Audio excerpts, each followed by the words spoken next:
Did you know? There are some easy tips you can follow to help avoid accepting bad checks. The first thing to look out for is the way the check has been printed. For instance, if a check doesn't have a Micker line along the bottom, doesn't have a perforated edge, or doesn't have the name and address of the account holder listed, the greater the chance the check is bad.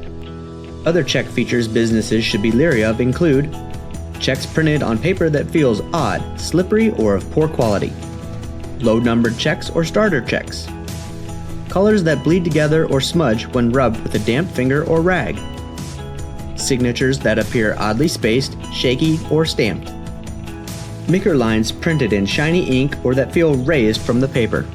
Looking even closer, here are a few more things a business should be aware of when it comes to reducing its chances of accepting a bad check.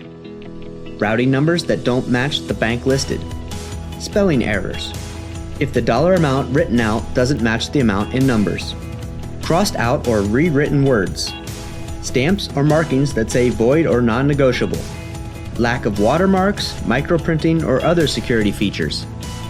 Now that you have a better handle on what sort of features bad checks may have, let's talk about some fraud prevention tips and best practices. If your business accepts checks, you should consider the following actions and policies to mitigate your chances of accepting a bad check. Check your customer's identification before accepting the check. Consider requiring 2 forms of identification. Require the customer to endorse the check in front of you. Ensure your business has a detailed check cashing policy that all employees understand. Double-check the amounts on the check, comparing the written amount in words with the written numbers. Look for any signs of tampering or inconsistencies. Either don't accept or have a detailed policy for accepting out-of-state checks. Do not accept third-party checks since they may be stolen. Check your business account activity daily and review your bank statements often.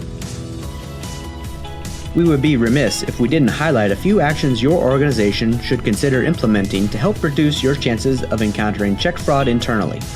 From a business perspective, your organization should frequently check your bank statements for irregular activity. Lock your mailbox, utilize a P.O. box, or keep your mailbox visible.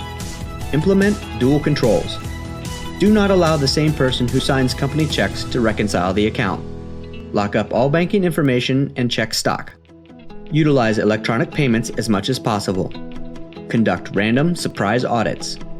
Fully understand your obligations and liabilities as explained in the contracts with your financial institution. Replace paper documentation with electronic options when possible.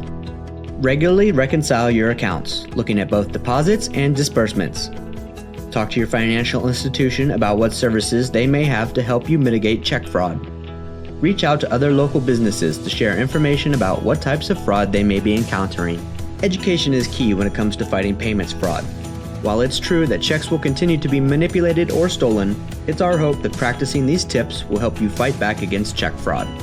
If you have other questions about check payments fraud or how to mitigate it, your financial institution is a great resource.